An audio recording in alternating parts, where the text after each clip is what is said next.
திருப்பாவை பாசுரம் 21. அடியேன் ஸ்ரீமதி ராமானுஜாய நமக. ஸ்ரீமத் வரவரமணையே நமக. ஸ்ரீ கோவில் கந்தாடை அண்ணன் சுவாமிகள் திருவடிகளுக்கு சரணம். நீலா துங்க ஸ்தனகிரி தட்டி சுப்தமுத்போத்ய கிருஷ்ணம் பாராத்யம் ஸ்வம் ஸ்ருதி சதசிரஸ் சித்தம் மத்யாபயந்தி ஸ்போஷிஷ்டாயாம் சஜினிகலிதம் யாம்பல்லாத்கிருத்ய புங்க்தே கோதாதஸ்யை நமயிதமிதம் பூய ஏவாஸ்து பூயக. அன்னவையள் புதுவை ஆண்டாள் அரங்கற்கு பண்ணு திருப்பாவை பல்பதியம் இன்னிசையாள் பாடி கொடுத்தாள். நற்பாமாலை பூமாலை சூடி கொடுத்தாலை சொல்லு சூடி கொடுத்த சுடற்கொடியே தொல் பாவை பாடியருள வல்ல பல்வளையாய் நாடி நீ வேங்கடவர்க்கு என்னை விதியின்றி மாற்றம் நாம் கடவா வண்ணமே நல்கு. முந்தைய பாசுரத்திலே, அதாவது திருப்பாவை பாசுரம் 20ல் நட்பினியும் கண்ணனையும் சேர்த்து எழுப்பினார்கள். முதலில் கண்ணனை எழுப்பிய பிறகு நட்பினியை எழுப்பினார்கள். அப்படி நட்பினியை எழுப்பியதும் அவள் எழுந்து வந்தாளாம். எழுந்து வந்து, தோழிகளே, நானும் உங்களில் ஒருத்தி என்றோ, அதனால் உங்கள் காரியத்தை நிறைவேற்றி வைக்கிறேன், நாம் எல்லோரும் சேர்ந்து அந்த கண்ணனை எழுப்பலாம், அவனிடம் பிரார்த்தனை செய்து கொள்ளுவோம், வாருங்கள் என்று சொல்கிறார். அந்த நிலையில் அனைவரும் கண்ணனை துயில் உணர்த்துகிறார்கள். இந்த பாசுரத்திலே கண்ணனின் ஆபிஜாத்தியம், அதாவது நந்தகோபனுக்கு மகனாக பிறந்தது, பரத்துவம், திடமான வேத சாஸ்திரத்தால் அறியப்படும் தன்மை முதலிய குணங்களை ஸ்ரீ ஆண்டாள் நாச்சியார் இந்த பாசுரத்தில் கொண்டாடுகிறாள்.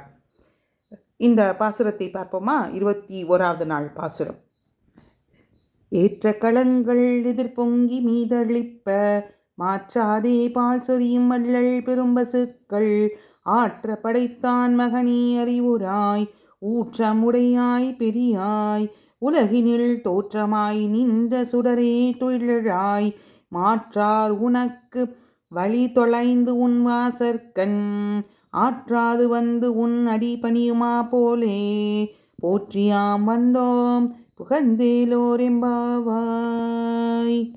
ஏற்ற களங்கள் எதிர்பொங்கி மீதளிப்ப, அதாவது பாலை சீகரிக்க வைத்திருந்த பாத்திரங்கள் எல்லாம் மேலாக அப்படி பொங்கி பொங்கி வரும்படியாக இடைவிடாது பாலை பொழியக்கூடிய வள்ளல் பெரும் பசுக்கள், வள்ளல் தன்மையுடைய பெரிய பெரிய பசுக்கள் மிகுதியாக இருந்த அந்த இடையர் குலத்து நந்தகோபரனுடைய மகனே என்று கண்ணனை அழைக்கிறாள்.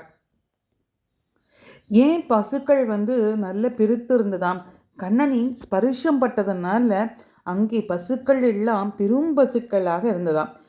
அப்படிப்பட்ட அந்த பெரும்பசுக்கள் இருக்கக்கூடியவனே, ஆற்ற படைத்தான் மகனே. இங்கு ஆற்ற படைத்தான் மகனேனா நந்தகோபரின் மகனே என்று திருப்பள்ளி உணர்த்துகிறார். அறிவுராய், திருப்பள்ளி உணர்ந்து அருள வேண்டும். ஊற்றமுடையாய் பெரியாய் உலகினில் தோற்றமாய் நின்ற சுடரே தொழிலாய்.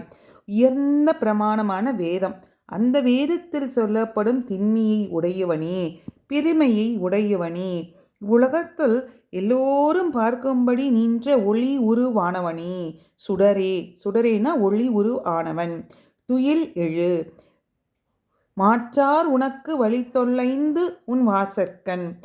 இங்க உன் எதிரிகள் உன்னிடத்தில் தங்கள் பலத்தை இழந்து உன் திருமாளிகை வாசலில் வேறு புகழில்லாதவர்களாக வந்து உன் திருவடியை வணங்கி கிடக்கிறார்கள். அதுபோலே நாங்களும் உன்னை துதித்து உனக்கு மங்களாசாசனம் செய்து கொண்டு, அதாவது போற்றியாம் வந்தோம் புகழ்ந்தேலோர் எம்பாவாம், உன் வாசலை வந்தடைந்தோம், புகழ்ந்தேலோர் எம்பாவாய், உன் வாசலை வந்தடைந்தோம் என்பது இதற்கான பாசுரத்துக்கான அர்த்தம். பதவுரை. ஏற்ற களங்கள் எதிர்பொங்கி மீதளிப்ப, அதாவது தானாக சுரக்கும் பாலை ஏந்துவதற்கு இற்ற களங்கள் எல்லாம் எதிரே பொங்கி வழியுமாம். களங்களுக்கு எண்ணிக்கை இல்லை, எவ்வளவு களங்கள் இட்டாலும் நிறைந்து கொண்டே இருக்கும், அதில் குறைவே இருக்காது. ஏன் அப்படின்னா, கிருஷ்ணனுடைய கரஸ்பர்ஷம் பெற்று வளரும் இவையும் அவன் சுபாவத்தையே உடையவனாக இருக்கும். தன்னால் ரட்சிக்கப்படுபவர்களின் அபேட்சையை இவன் எதிர்பார்த்து கொண்டிருக்கிறான் கண்ணன் எம்பெருமான். எதிர்பொங்கி மீதழிப்ப, அதாவது முளைக்கனின் பெருமையாலே ஒரே பீச்சு, அப்போது அந்த பெருங்கலமும் என்ன ஆகிடுமா, வழிந்து விடும். அதுக்கு மேலே மாற்றாதே பால் சொரியும். அதற்கு மேலே களமே வைக்க முடியாமல், பாத்திரமே வைக்க முடியாமல் அந்த முளை இருக்கு இல்லையா, அது என்ன ஆகுமா, கடுத்து போய் தானாகவே பாலை பொழிந்து கொண்டே இருக்குமா, மாற்றாதே பால் சொரியும். வள்ளல், சிலருக்கு வள்ளல்னா இங்கே பெருந்தன்மையை காட்டக்கூடியது. கண்ணனைப் போலவே பெண்ணுக்கும் வேதைக்கும் அணைக்கலாம்படி இருக்கும் நீர்மையை சொல்வதாக எடுத்துக்கலாம். வள்ளல் பெரும் பசுக்கள், வன்மையுடைய பெரும் பசுக்கள். இந்த பசுக்கள் எல்லாம் அந்த கிருஷ்ணனுடைய ஸ்பர்ஷம் பட்டதுனால, கரஸ்பர்ஷம் பட்டதுனால அது என்ன பண்ணுறதா, நிறைய அப்படி பாலை சுரிந்துட்டே இருக்கான். பெருங்கண்ணன் என்றும் மகாத்மா என்றும் அவனை போலவே இருக்கிறதாம். அடுத்து இப்படி சொல்லும்போது அவள் பேசாமையே இருந்தானாம். அதன் பிறகு ஆண்டாள் நாச்சியாரும் கூட சேர்ந்திருக்கா இல்லையா, அப்போ சொல்கிறாலாம், ஆற்றப்படைத்தான் அப்படின்னா, ஆற்றப்படைத்தான்னா இங்கே நந்தகோபனை சொல்கிறார்கள்.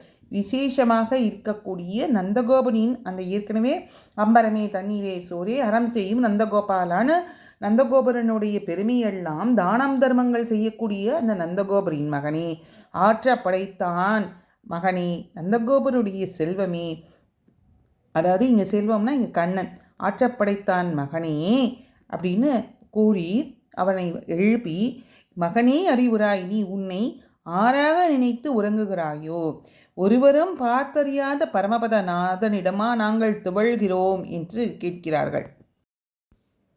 இவர்கள் இப்படி எழுப்பியும் கண்ணன் எழுந்திருக்கல. உடனே என்ன செய்தார்கள் இவர்கள், உடனே ஊற்றமுடையாய் என்று அவனுடைய விசேஷணங்களை இட்டு அழைக்கிறார்கள். ஏன்னா முதல்ல என்ன பண்ணினானா, நமக்கு என்ன, நம்மளை ஒன்றும் சொல்லலை, வள்ளல் பெரும்பசுக்கள் தானே சொன்னான் அப்படின்னு பேசாமல் இருந்தானா. இப்போது அவனுடைய விசேஷங்கள் வேற யாருக்குமே பொருந்தாது, எம்பெருமானுக்கு மட்டுமே உரிய அந்த விசேஷ குணத்தை சொல்லி விழிக்கிறார்கள், அதாவது அழைக்கிறார்கள்.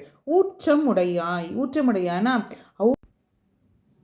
ஆபௌருஷேயமான, அதாவது ஆபௌருஷேயமானனா வேதம், அந்த வேதத்தில் சொல்லக்கூடியவன் யாரு, ஸ்திரத்தன்மையாக இருக்கக்கூடியவன் யாரு, பரம்பொருளான ஸ்ரீமன் நாராயணன், அவன்தானே இந்த கண்ணன். சர்வே வேதா எத் பதமாமனந்தி, எல்லா வேதங்களும் யாதொரு பதத்தை சொல்கின்றனவோ, சர்வே வேதா எத்ரேகம் பவந்தி, எல்லா வேதங்களும் எவனிடத்தில் ஒன்று சேர்க்கின்றனவோ, சர்வ வச்சசாம் பிரதிஷ்டா எத்திர சாஸ்வதி, எல்லா வாக்குகளும் எப்போதும் எங்கு சென்று சேர்கின்றனவோ, வசசாம் வாட்சியம் உத்தமம், வாக்குகளால் சொல்லத்தக்க விஷயங்களுக்குள் மேலானாயிருப்பது நாராயண பர வேதகா, வேதங்கள் நாராயணனையே பிரதிபாதிப்பவை. உலன் சுடர்மிகு சுருதியுள் மறையாய நாள் வேதத்துள் நின்ற மலர்ச்சுடரே, வேத முதல்வனே என்று ஓதப்பட்டவன் யார், கண்ணன், ஸ்ரீமன் நாராயணன். ஆயினும் வேதங்கள் கண்ணனை நேரே சொல்லிற்றாயினில், தேவகி புத்திராய கிருஷ்ணாய பிரம்மன்யோ தேவகி புத்திரக என்று தானே சொல்லியிருக்கிறது. அப்படின்னு பார்த்தோன்னா, எல்லா வேதங்களாலும் அறியப்படுபவன் நானே என்று அவனே சொல்கிறான். வேதைச்ச சர்வைர் அகமீவ வேத்யக, எல்லா வேதங்களாலும் அறியப்படுபவன் நான். சர்வே வேதகா கிருஷ்ணகா, எல்லா வேதங்களும் கிருஷ்ணனையே சொல்லுபவை. பெரியாய், அந்த வேதங்களும் எல்லை காண முடியாதபடி பெரியவனாய் இருப்பவனே. உலகினுள் தோற்றமாய் நின்ற சுடரே, இவ்வுலகில் வசிஷ்ட சண்டால விபாகமர அனைவருக்கும் தோன்றி நின்று பரம் சுடர் ஆனவனே.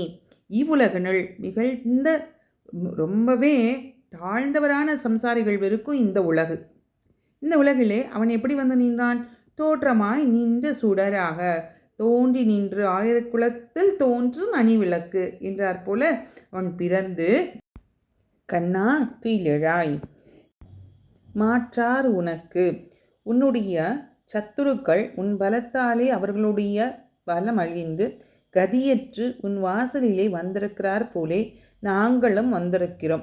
சத்துருக்களை தங்களுக்கு திருஷ்டார்த்தமாக சொல்லலாமா எனில், சம்சாரி சேத்தனர் அனைவரும் அனாதி காலமாக பகவானுடன் எதிரம்பு கோத்து திரிந்தவர்கள் ஆகையாலே இங்கே சொல்லலாம். ஆற்றாது வந்து எதிரிகள் உன் பலத்துக்கு தோற்று வருகிறார்கள், நாங்களோ உன்னுடைய குணத்துக்கு தோற்று வந்திருக்கிறோம்.